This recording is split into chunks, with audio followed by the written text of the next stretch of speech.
上旨意，流放女眷半炷香内自选军户婚配，挑不完的全都送去杂役处。我不是在实验室吗？这是哪儿？妹妹，别怪姐姐心狠，这流放之地，你这身子骨可受不住。这个细皮嫩肉的，姐姐挑走了。这个脸上有疤的活阎王，就留给你吧。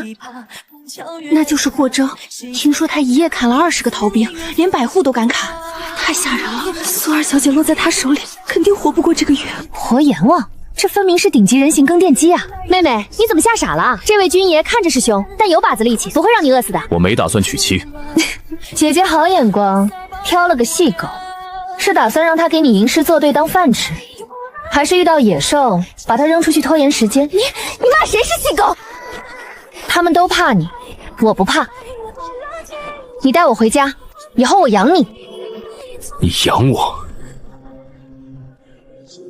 收起你的小心思，我家里一贫如洗，没粮食给你吃，受不了苦就离开。一言为定，你不赶我走，我不嫌你穷。走吧，夫君，回家。随你。哎，你放我下来，我自己能走。少废话，太慢。得意什么？明天你就得跪着回来求我。征儿，这是哪儿来的姑娘？上面发的媳妇儿。极品微酸性黑枣，发财了。姑娘，委屈你了，家里就剩半碗野菜康福了。我不委屈，娘，这地方太棒。相公，别愣着了，跟我去后山，咱们今晚加餐。哎，别乱跑！你在干什么？你疯了，快扔掉！这是毒菌和臭草，村里张屠户的儿子就是吃这个死的。那是他们傻，分不清红伞伞和牛肝菌。相公，你这大体格子还怕我毒死你不成？信我，今晚让你吃顿好的。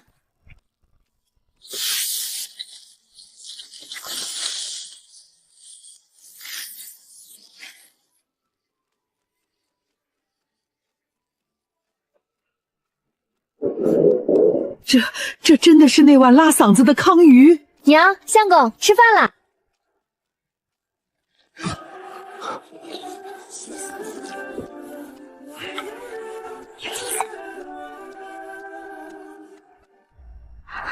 吃饱了吗？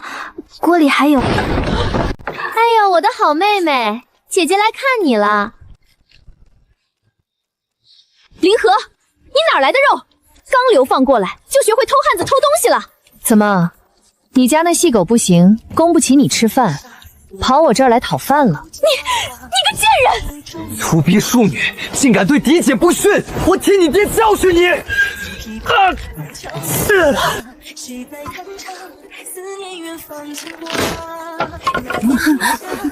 滚！哇哦，相公，你刚刚掰棍子的动作帅呆了。以后他们再欺负你，你躲我身后就是。跑了。土壤板结，缺氮缺钾，种草都费劲。千金大小姐，碰这些脏东西干嘛？相公，这地是你种的。我说过，跟着我只能受苦。那是你方法不对。相公，去拿锄头。今天你听我指挥，我保证这地半年后让你收粮食收到手软。怎么弄？第一步，深翻土，至少1尺半。这体力，这腰力，不种地真是暴殄天物。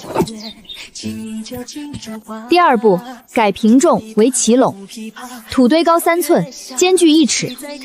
你怎么懂这些？我在京城不受宠，被关柴房，就爱翻古籍，一本叫《齐民要术》的，我全背下来啦。你不信吗？信。你想怎么种，我给你出力。每隔7天翻多一次，发酵半个月，等肥料变成黑褐色，松散无臭味，就是最好的底肥。哎呦，霍家小子，你这是发什么疯？地哪有这么重的？那河底的泥会把庄稼根冻死的。就是，这分明是在折腾霍征呢。你看那地翻得乱七八糟，今年秋天霍家怕是要饿死喽。妹妹，你要是不会种，跪下来求我，我分你一把粟米种也行。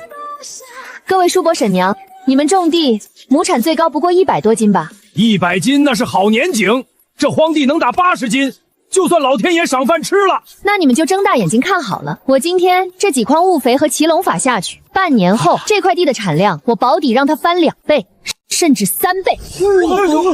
要是种不出来，我临河跪下来给你们磕头；要是种出来了，以后这村里的地都得听我的规矩种。好，这可是你说的，到时候饿死了别来借粮。你刚才是赌气，还是说真的？当然是真的，不过我们要种的不是普通的粟米，只要肥料跟上，就这玩意儿，别说200-300斤，亩产1000斤我都敢给你弄出来。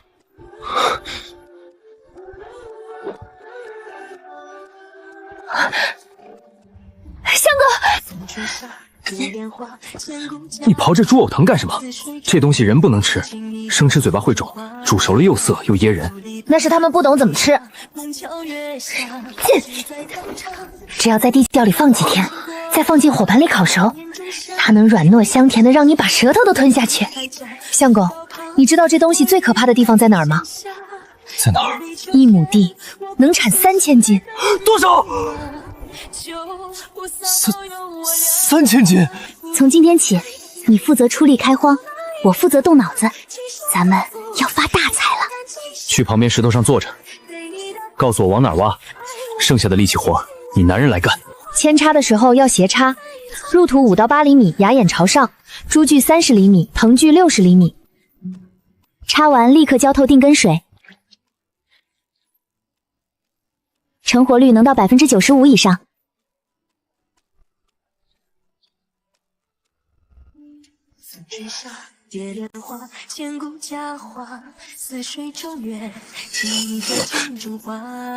这是猪拱藤的味道，这真的是地里挖的那个？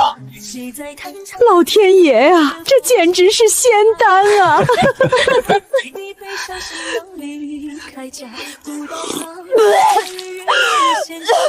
吃了，这不是人吃的猪食。糖块烧焦的香味，谁家在吃这么金贵的东西？是林河孙希彤，不可能，他凭什么？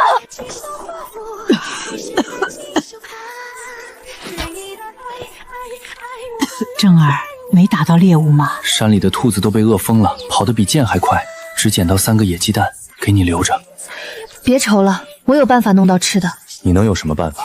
这戈壁滩上除了沙子就是石头，能吃的都被挖光了。我昨天砍柴的时候，在阴托看到了几株野根，葛根的淀粉含量能达到30%，挖回来做成葛根粉，够我们吃半个月，还能卖钱换农具。野葛那东西根扎的比老槐树还深，挖一根能累死人。而且我听说那玩意儿又苦又涩，咽都咽不下去。那是他们不会处理，只要把苦皮削掉，反复洗浆沉淀，做出来的葛根粉晶莹剔透，滑嫩爽口，比粟米糊糊好吃10倍。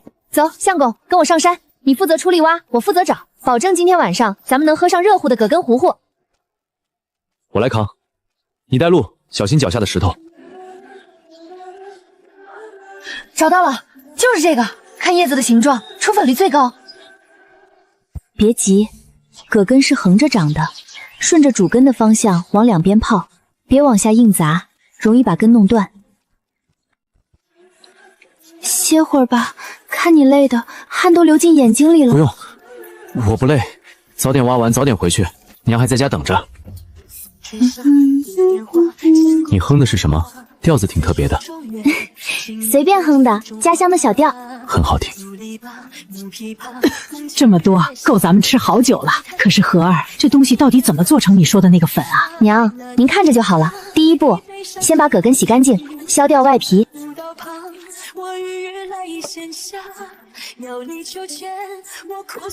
接下来把葛根捣碎，越碎越好，这样淀粉才能充分洗出来。我来试试，你歇会儿。还是我来吧，你这点力气，捣到明天也捣不完。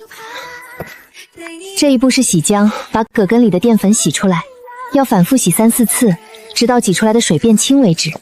好了，现在把樟叶静置1夜，让淀粉自然沉淀。明天早上把上面的清水倒掉，剩下的就是湿淀粉了。折腾了一晚上，快歇歇吧。我去煮点葛根块，咱们垫垫肚子。娘，别煮野菜汤了，咱们今天挖了这么多葛根，煮点鲜葛根块尝尝。天哪，这么好吃，比粟米还甜。霍征，你以前在军营里是不是经常吃不饱？边关粮草经常被克扣，饿极了就啃树皮、吃草根，甚至连战马的饲料都抢过。那你脸上的疤……睡吧，明天还要晒葛根粉，还要去镇上卖。这道沙的来历，我从来没有跟任何人说起过。可为什么对着这个突然闯进我生命里的小姑娘，竟然有点想告诉她？霍征，快来看，淀粉沉淀好了，太完美了！把上面的清水慢慢倒掉，然后把湿淀粉挖出来，摊在竹屏上，放在太阳下晾晒，晒到用手一捏就碎，就是成品葛根粉了。太好了，这么细腻的葛根粉，肯定能卖个好价钱。卖，我们自己都不够吃。放心，我们留5斤自己吃，剩下的10斤拿去卖，卖了钱咱们买盐，买新的铁锄头，再买点细面和大骨头，给娘补补身体。我去镇上卖，你在家陪着娘，路上不安全。不行，我跟你一起去，我知道怎么推销，能卖高价。你一个大男人，不好意思吆喝。卖葛根粉了，清热降火，美容养颜。这不是葛根粉吗？这东西又苦又涩，吃了还拉肚子，谁会买？赶紧拿走，别挡着我做生意，晦气！王掌柜，话可不能这么说，我的葛根粉跟别人的不一样，是经过3次洗浆2次沉淀的，一点苦味都没有。不信，我冲一尾给你尝尝，不好吃不要钱。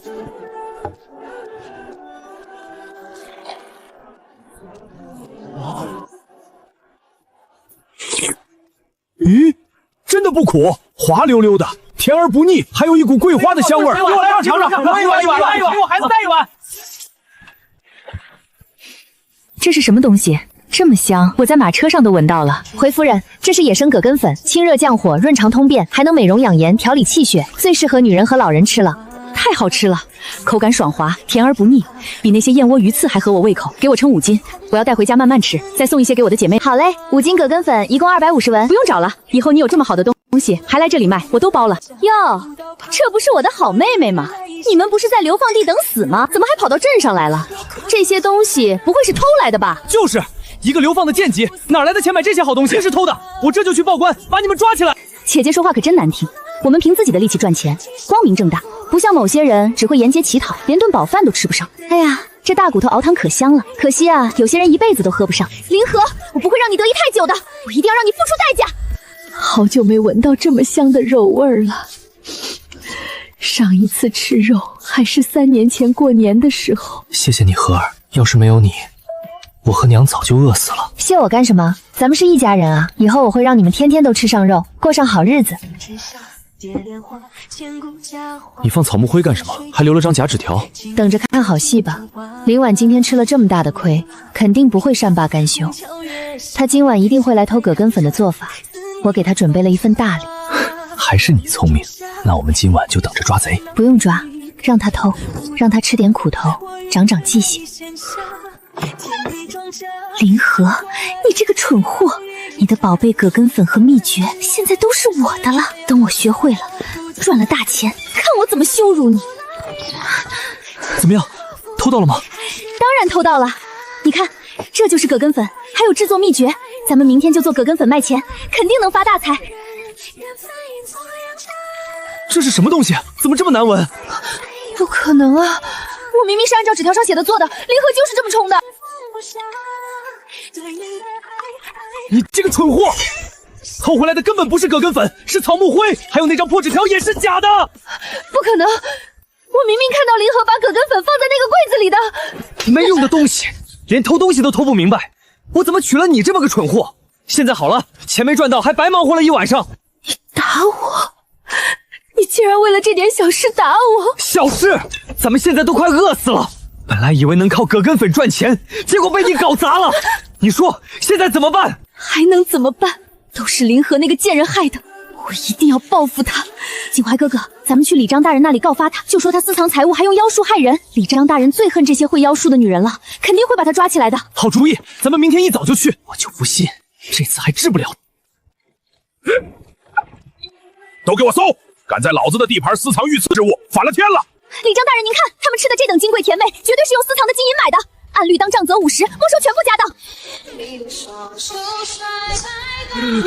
霍征，你想造反吗？老子可是朝廷任命的李正。相公，别脏了你的手，让我来。李正大人，这就是我嫡姐说的御赐金银，您要是眼瞎，不如捡起来看看。这他娘的不是猪狗藤吗？林婉，你个小贱妇敢耍老子！不可能！他刚才明明在吃流着蜜糖的金贵吃食。没见识的蠢货！这叫番薯，它最厉害的地方在于极其耐旱，1亩地能产3000斤。亩产3000斤，这是泼天的官运，是通天梯呀！林和，此话当真？到时候大人您拿着它去邀功，就说是您偶然寻得的天降向瑞，这功劳是我的，当然是我的。哎呀，霍家媳妇真是有大造化的人呐！李正大人，你别信这个奸人的鬼话！放肆！竟敢在此妖言惑众，污蔑天降祥瑞！来人，把这个诬告良民的疯妇给我嫁出去！再敢靠近霍家半步，绝不轻饶！戏看完了，咱们该下地干活，准备种祥祥赚大钱啦！好，听你的。不愧是猛将，这爆发力简直像头狼。霍征，先歇口气。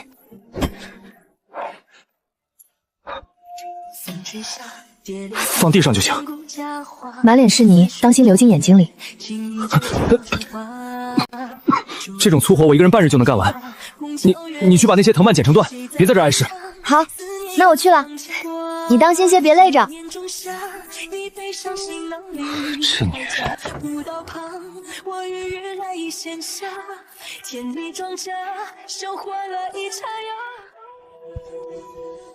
洗手。我自己来。拿出来。娇气。千总赏的上好金创药，受了刀伤都舍不得用。忍着点儿。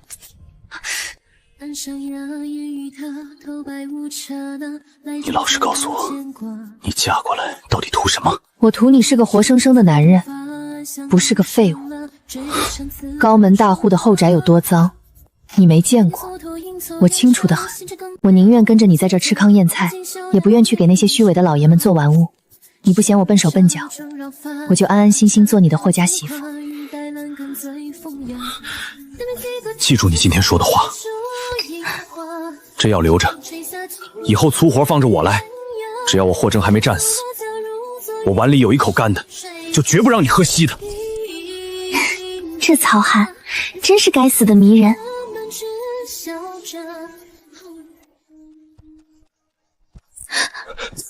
怎么了？扎到手了？以后小心点，衣服破了我自己缝，不用你动手。没事，一点小伤而已。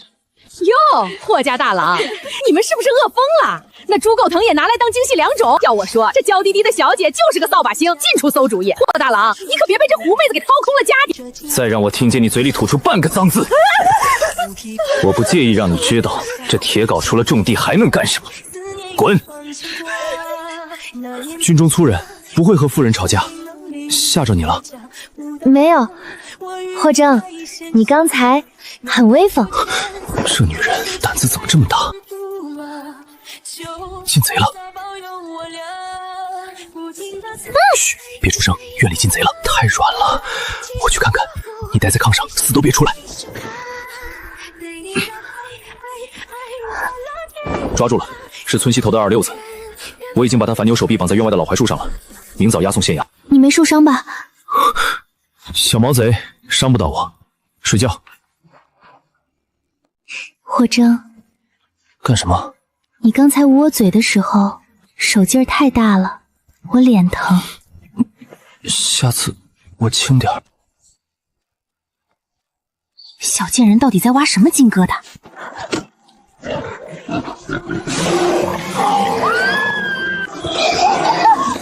命啊！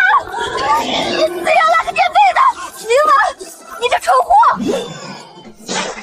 林和，退后，往东边跑，那里有我们前几天挖的防野兽深坑。霍征，别怕，我没事，就是腿有点麻。你是不是傻？你不要命了吗？救了，别动，我给你复位。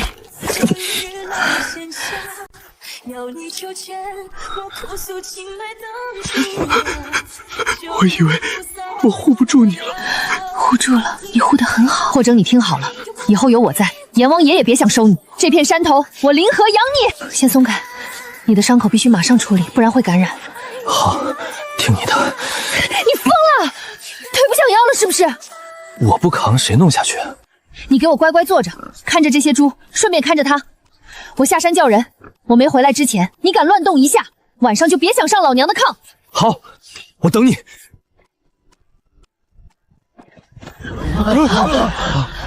老天爷，这全是你一个人干翻的？不是我，是我夫人寻了草药，制了药粉迷晕了他们。这几头猪是我夫人的功劳，也是她救了我的命。好孩子，好孩子。行了，别愣着了，赶紧把猪抬下山。那边的也一并拖下去。让开，那是我们家的猪肉。相公，快把那几条肥肉拿走。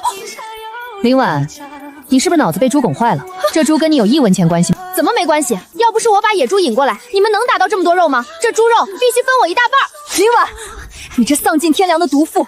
你为了自己活命，把5、6头饿疯的野猪全引向你的亲妹妹。要不是我相公用肉身替我挡了一下，我现在早就被踩成肉泥了。天哪！故意把野猪引给亲妹妹，这心肠也太黑了！呸，毒妇！你这个蠢妇，你想害死我吗？相公，你要丢下我？跟着你只有倒霉！行了，别闹了，各位乡亲，这6头猪我家只留1头，剩下的5文1斤肉，没钱的可以拿劳力来换，帮我家开1亩荒地，换2斤肉。林娘子仁义啊，活菩萨！都听好了，以后在这村里，我夫人的意思就是我霍征的意思。谁敢让他受委屈，先问问我手里的刀。现在知道疼了，白天党野出的时候不是挺威风的吗？不疼，只要你没事，把这条腿折在山上都值。闭嘴！什么死呀蛇啊的！我临河的男人必须长命百岁，全须全尾的。你说什么？你刚才说我是你的什么？没听清，算了。水放着，明早我到。荷儿，再说一遍，我是你的什么？听好了，霍征，你是我临河的男人，这辈子你的命归我管。霍征，下来歇会儿吧，雨太大了，太危险了。不行，不修好，屋里就全湿了。娘的身体不好，不能淋雨。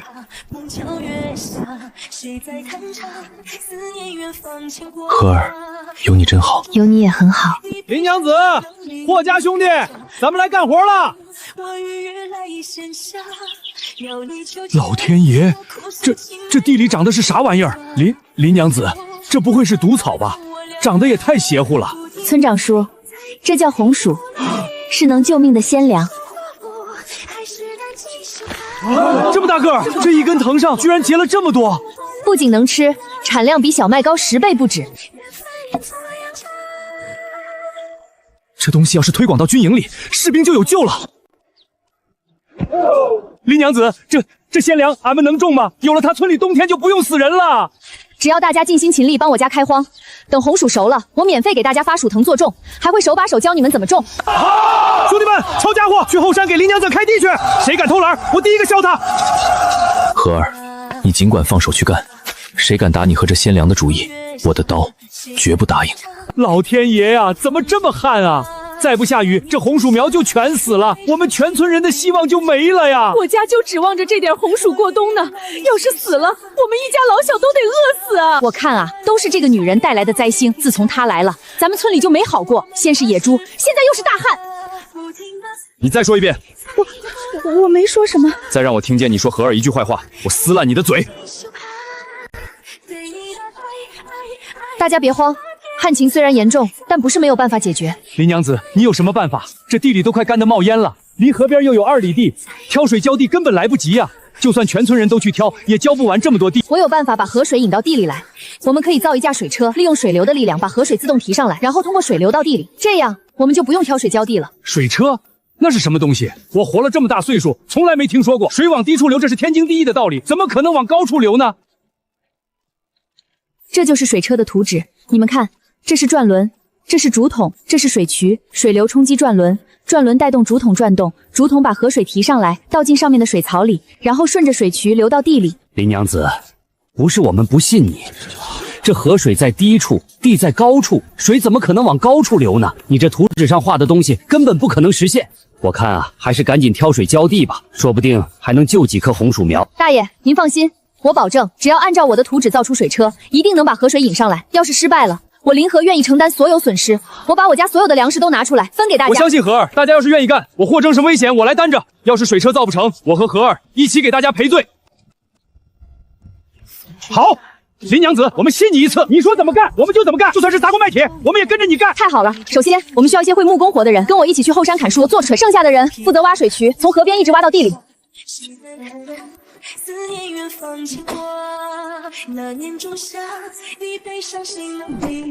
歇会儿吧，喝口水。看你累的，汗都流成河了。不累，早点把水车造好，红薯苗就有救了。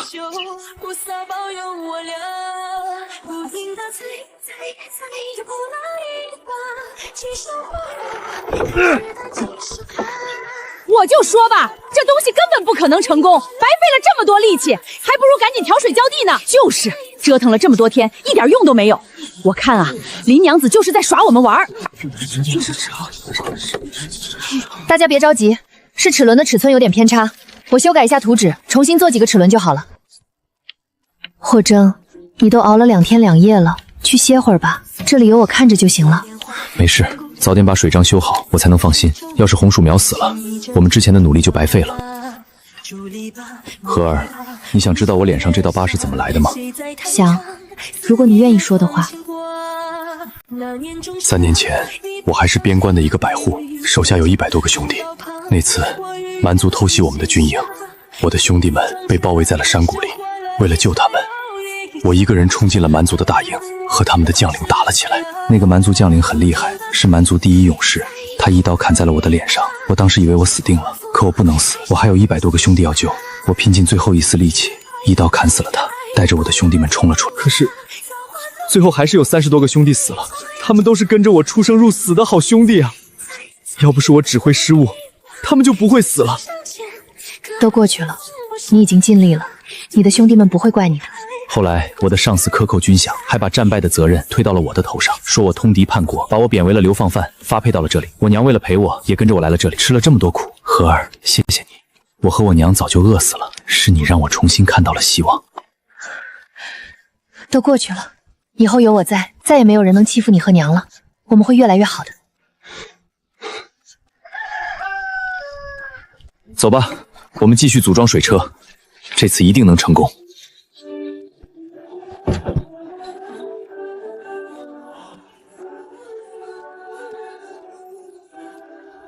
转！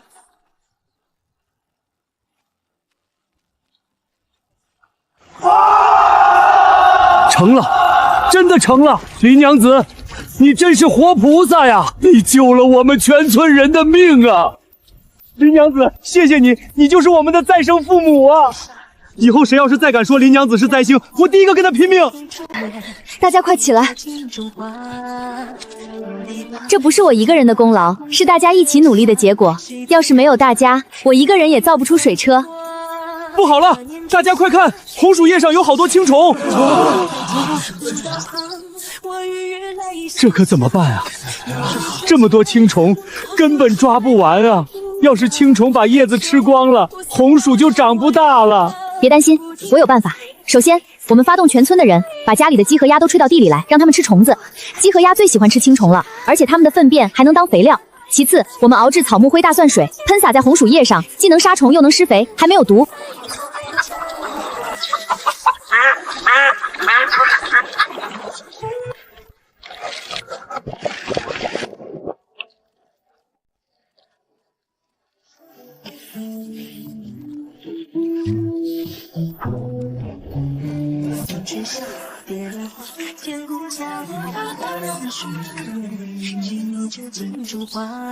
现在是红薯膨大期，需要大量的肥料。我们用之前沤好的农家肥，在红薯藤的旁边挖一条10厘米深的沟，把肥料埋进去，然后盖上土，这样肥料就能慢慢被红薯吸收了。农家肥的配比是牛粪3份、羊粪2份、草木灰2份、秸秆3份，发酵半个月而成。这种肥料营养丰富，而且不会烧根，是最好的有机肥。今年的红薯肯定能大丰收，我看啊，亩产3000斤都不止。是啊，多亏了林娘子，要是没有她，我们今天肯定要饿死了。以后我们都跟着林娘子干，肯定能过上好日子。大家放心，等到秋收的时候，每家每户都能分到足够的红薯，再也不用饿肚子了。以后我们还要种更多的东西，赚更多的钱，盖新房子，让大家都过上好日子。荷儿，有你真好。有你也很好。王李正办差，闲杂人等滚一边去！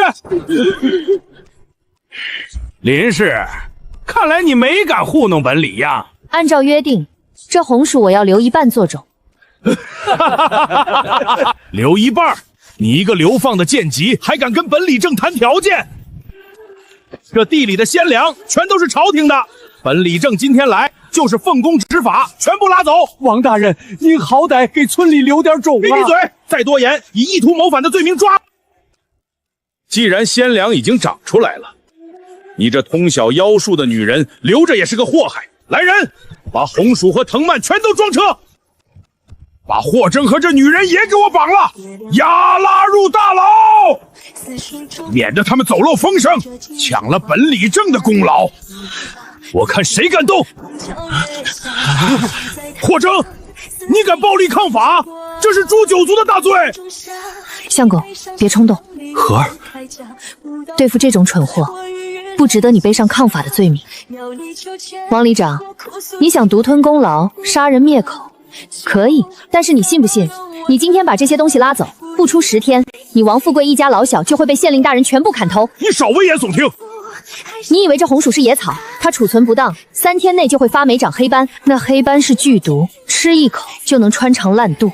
你把这毒物献上去，行刺朝廷命官，该当何罪？那我就把藤蔓带走，自己种。这才是最蠢的。红薯需要剪藤扦插，需要草木灰杀菌，需要特殊的杀土党配比，差一丝一毫长出来的全是空根。到了明年春天，县令要你推广种植，你拿什么种？种不出来，你就是欺君之罪。县太爷第一个拿你祭旗。王大人，你想拿政绩，我霍家想活命，何必鱼死网破？你想怎么样？这批红薯你可以拿走1筐去报喜，就说是你指导我们试种成功的，但我必须作为唯一的农技指导，你不仅不能抓我，还得配合我，帮我开荒扩种。只有产量上去了，你的乌纱帽才能越戴越稳。好，就按你说的办。荷儿，有你在，是我霍征几辈子修来的福分。林娘子，你救了咱们全村的命啊！我说过，这红薯是要带大家一起种的。接下来咱们要甩开膀子大干一场了。第一，霍家后山几10亩荒地全部开垦，来干活的每天包1顿干饭，月底结算2斤红薯。第二，等薯藤长成，我免费提供技术指导，但秋收后每家得把收成的2成作为2种费交给我。第三，谁要是私自偷种乱种导致绝烧的，以后休想从我这里拿到一片叶子。干！林娘子指哪儿咱们打哪儿，谁敢不听林娘子的，唾沫星子都能淹死他！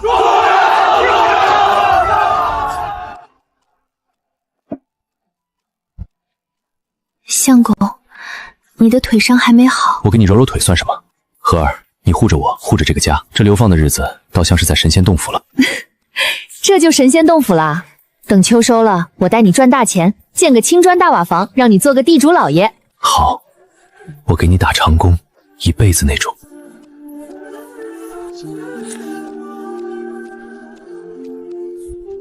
老天爷呀！1亩地足足收了4000斤，4000斤啊！我活了一辈子，从来没见过这么多粮食。林娘子，这可咋办啊？烂不了，我要教你们一门新手艺，变成能放1年不坏，还能卖出天价的金疙瘩。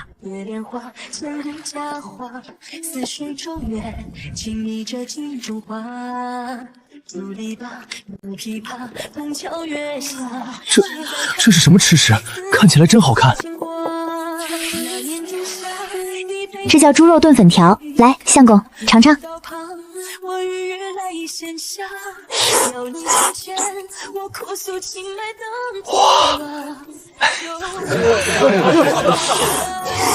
太太好吃了，这简直是人间美味啊！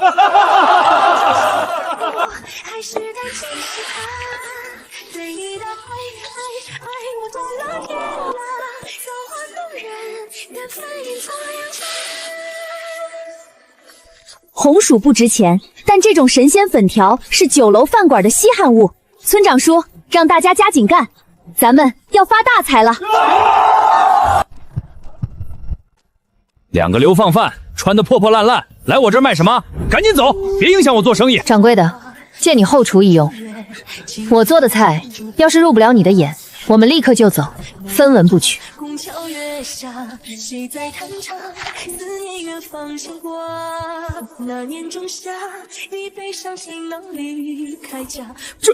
这是何物？爽滑筋道，世间罕见。此物若做招牌，必能日进斗金。林娘子，你这粉条我全包了。独家供货，每斤80文，先付100两定金，以后每个月供货5000斤，价格随升就市。成交。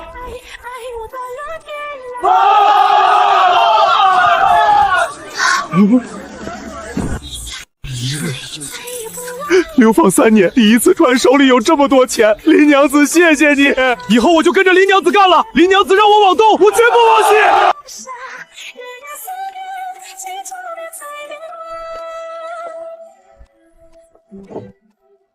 荷儿，你说要赚大钱，盖大瓦房，如今你全做到了，我霍征何其有幸，能得妻如此。你的命是我的，我要你好好活着，陪我长命百岁。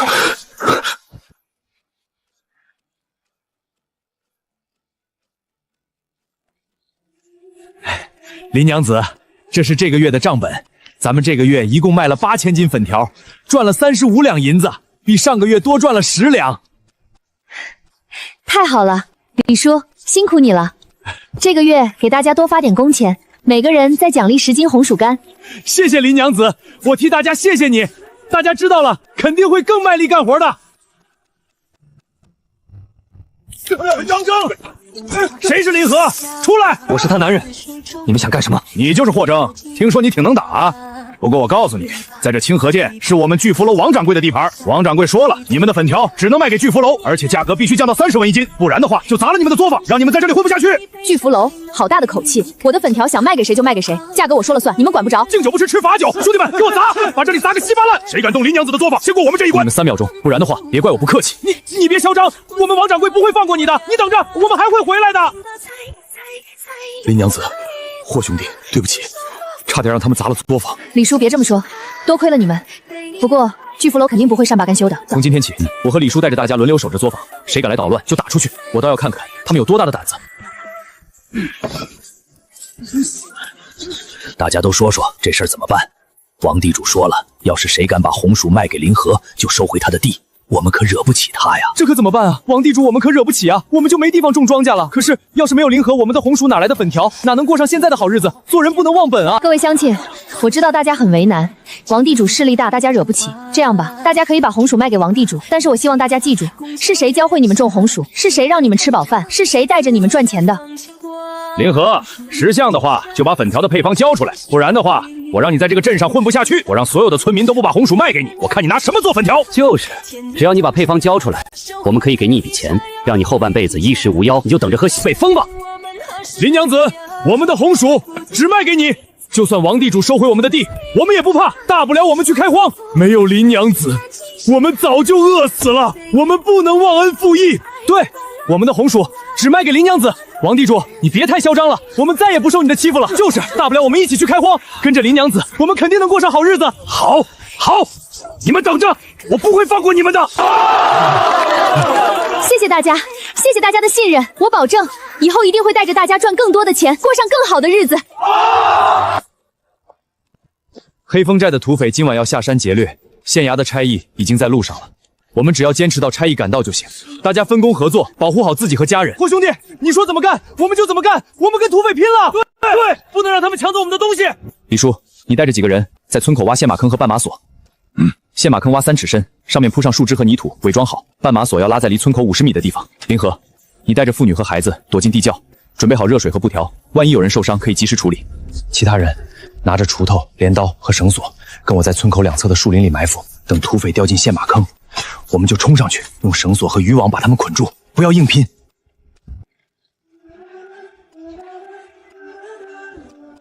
兄弟们，冲进去，抢光他们的粮食和钱财，女人和孩子都给我带走！谁抢到的多，谁分得多。动手！县衙差役在此，土匪休走！思念远方牵挂，那年仲夏，你背上行囊。霍兄弟，多亏了你呀！要是没有你，我们村就完了。这不是我一个人的功劳，是大家一起努力的结果。还要多谢县衙的差役们及时赶到。霍征听令，你带领村民全歼黑风寨土匪，保境安民，功劳甚大。县令大人特赏银50两，绸缎10匹。县令大人有令，流放村村民齐心协力剿匪，有功于朝廷，特评出你们今年的赋税。太好了，不用交山了，今年能多存点粮食了。你和林娘子的功劳啊，要是没有他们，我们哪有今天？军营急令，北蛮子寇关，大举入侵，凡在籍军户伤愈小兵，即刻归队抗敌。违令者，斩立决。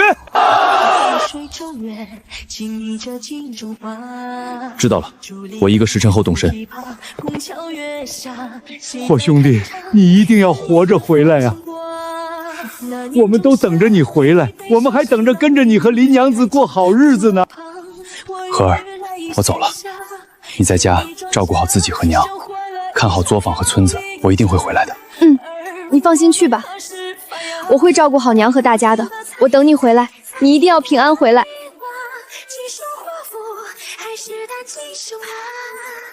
荷儿，对不起，军令如山，我必须得走。道什么歉？你是去保家卫国，又不是去送死。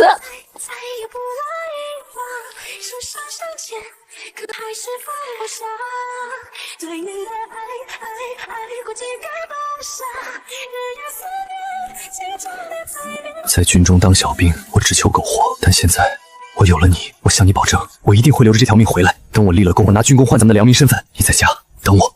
好，我等你。你记着，你要是敢死在外面，我就招赘10个8个汉子，住着你盖的大瓦房，花着你休想！这大瓦房的主人只能是我。活着回来。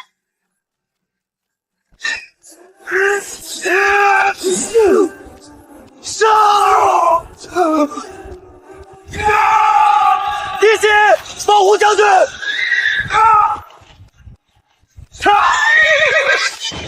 狗贼凶狂！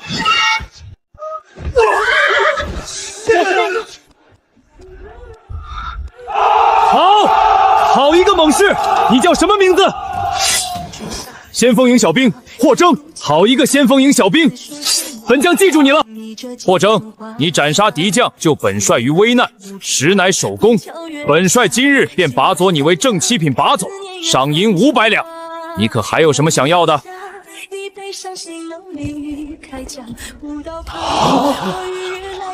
大帅厚恩，卑职感激不尽，但卑职不要官位，不要赏银。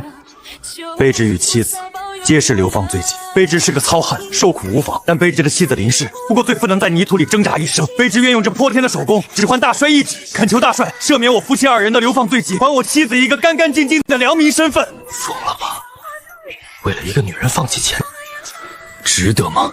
值得。若无无妻，霍征早是一具白骨。这功劳本就是他给的底气，若不能护他一生清白喜乐，霍征要这官温何用？哈哈哈哈哈哈！好一个有情有义的汉子！本帅若让你寒了心，这仗以后谁还替本帅打？本帅今日不仅要特批上奏兵部洗掉你和你妻子的流放籍，这正七品把总的官位，你也得给本帅坐稳了。等朝廷的赦免文书下来，本帅放你半个月大假，滚回村里，给你那好媳妇风风光光的补办一场婚礼。卑职叩谢大帅天恩。荷儿，我带着干干净净的身份，马上就能回家见你了。天地光照，收获了一场又一场，而我们何时发芽？不停的猜疑，猜不到一卦。霍征，恭喜你啊！终于可以和你妻子团聚了。我放你半个月的假，你赶紧回去吧，好好补办一场婚礼，别让你妻子等急了。卑职一定尽快回来，继续为大帅效力，为朝廷效力。好，我等着你回来，我还要提拔你当千早呢。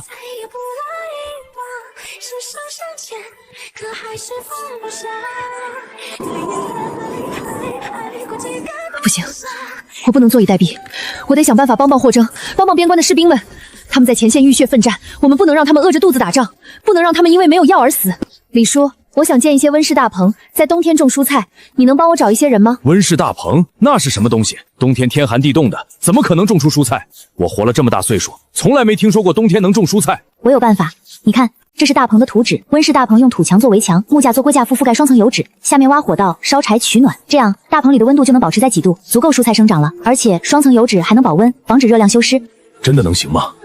要是失败了，可就白费力气了。肯定能行，只要按照我的图纸建，一定能种出蔬菜。我以前在书上看到过这种方法，肯定没问题。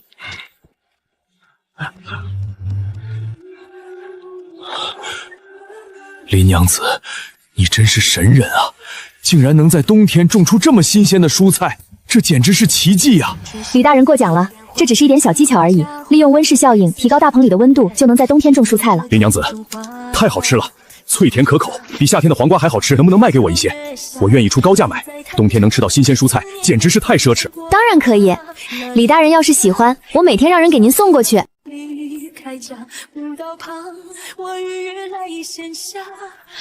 林娘子，我们听你的，我们也捐钱捐粮。我家里还有3袋粮食，都捐出去。就算我们自己少吃点，也要让士兵们吃饱饭。我也捐，我把我攒的银子都捐出来，给士兵们买药。首先，我们制作压缩饼干，把面粉、猪油、红糖盐按比例混合，揉成面团，然后切成小块，放进锅里蒸熟。这种压缩饼干能保存3个月，非常适合行军打仗的时候吃。1块压缩饼干就能顶1顿饭。这种高度酒精能有效消毒，防止伤口感染。蒜素很强的杀菌作用，能治疗很多疾病，比很多草药都管用。太好了，终于准备好了，明天终于就出发，把这些物资送到边关去。荷儿，边关太危险了，到处都是打仗的，你还是别去了，让李叔他们去就行了。你一个女孩子家，我不放心。娘，不行，这些物资怎么用，只有我最清楚。而且我想霍征了，我要亲自去看看他，我放心不下他。您放心，我会保护好自己的，我一定会平安回来的。好吧，那你一定要小心，娘在家等你回来，你和霍征都要平平安安的。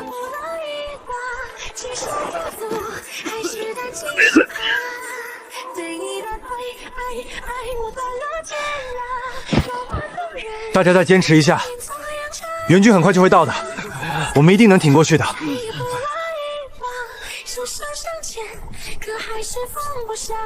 将军，你看，有车队来了，好多马车！荷儿，是荷儿，她怎么来了？霍征，我来了，我给你们送粮食和药品来了。荷儿，你怎么来了？这里太危险了，你怎么能来这种地方？我不是让你在家等我吗？我不来，你怎么办？你们怎么办？我放心不下你。有救了！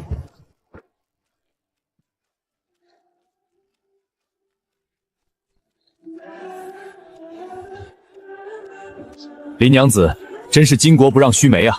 你这次不仅救了先锋营，更是救了整个边关。本将一定会向朝廷禀报你的功劳，朝廷一定会重重奖赏你的。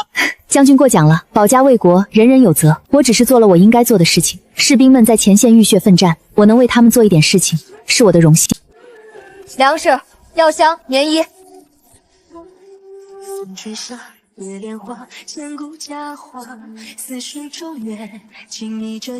凭什么？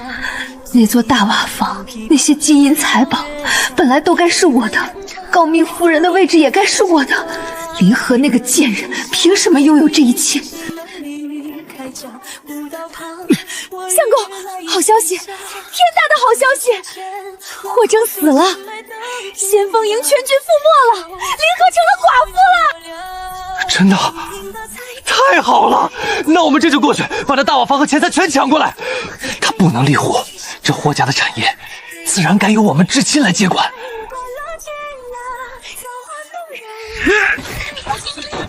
林和，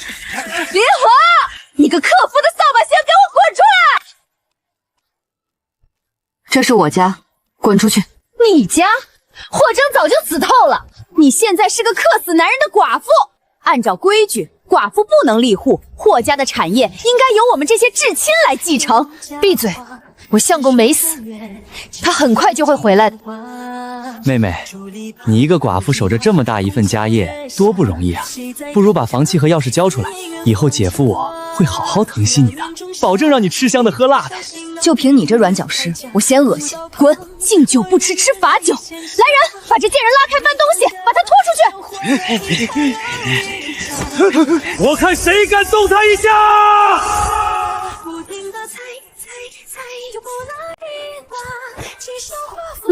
你怎么可能没死？你怎么穿上了军官的衣服？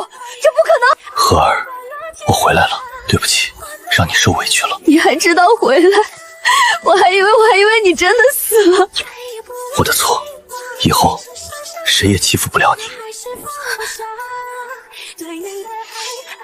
刚才是谁说我死了？是谁要抢我霍家的产业，还要欺负我媳妇儿？霍将军饶命！是他，全是这个毒妇的主意，是他非说你死了，非要拉着我来抢房子的，不关我的事。苏文宇，你别碰我，都是你这个丧门星害的我跟你早就没关系。瞪大你的狗眼看清楚，这是兵部下发的特赦文书。我霍征因生擒敌守将，立下首功。林氏因千里送粮救助全军，被朝廷封为安人。朝廷已赦免我夫妻2人的流放罪疾，恢复良民之身。朝廷已封我为正七品把主。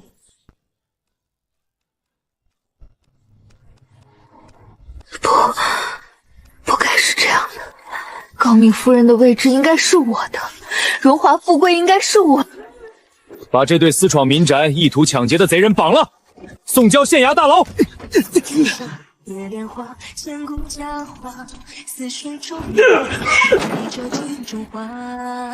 竹篱笆，木琵琶，枫桥月下，谁在弹唱？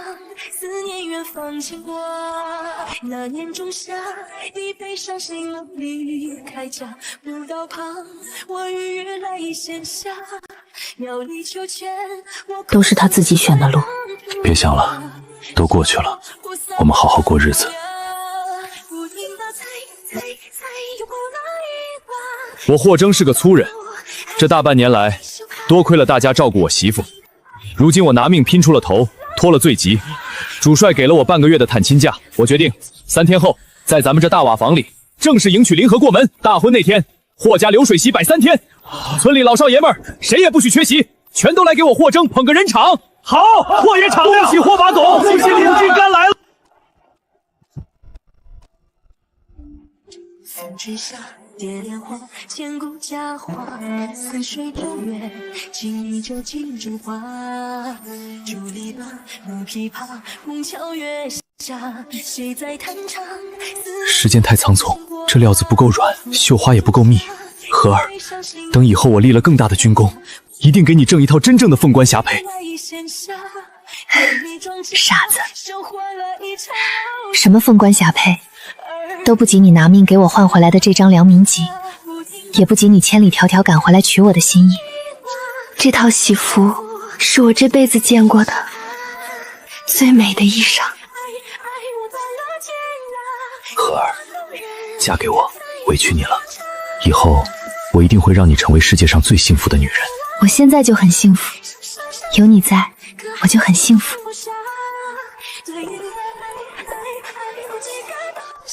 骑士到，迎新娘。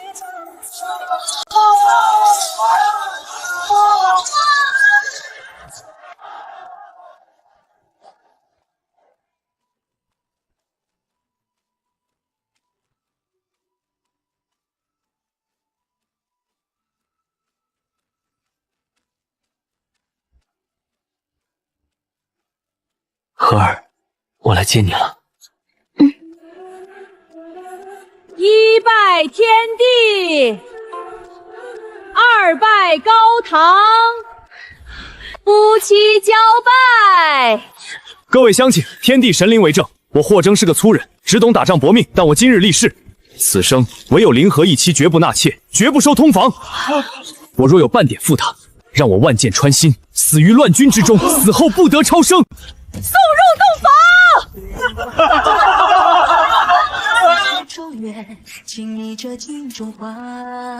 荷儿，你真美。看什么看？还不喝交杯酒？谁在弹唱思念远方牵挂？那年仲夏，你背上行李开家，舞道旁我与月来闲暇，庙里求签，我哭打开看看。荷儿，从今天起，霍家的库房钥匙归你，我的俸禄归你，我的军功章归你，我这条命也归你。你指哪儿我就打哪儿，你让我干什么我就干什么。我不要你的命，我要你好好活着，陪我一辈子，陪我看日出日落，陪我儿孙满堂。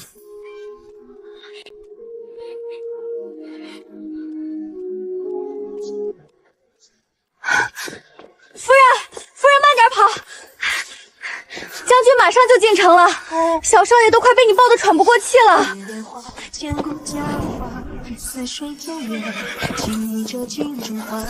我回来了，这次打得好，北蛮子投降了。皇上准了我半年的假，从现在起，谁也不能把我们分开。我要好好陪着你和念孩儿。好，将军大人，厨房里炖了你最爱吃的粉条红烧肉，还有你爱吃的拔丝地瓜，就等你回来开饭了。回家。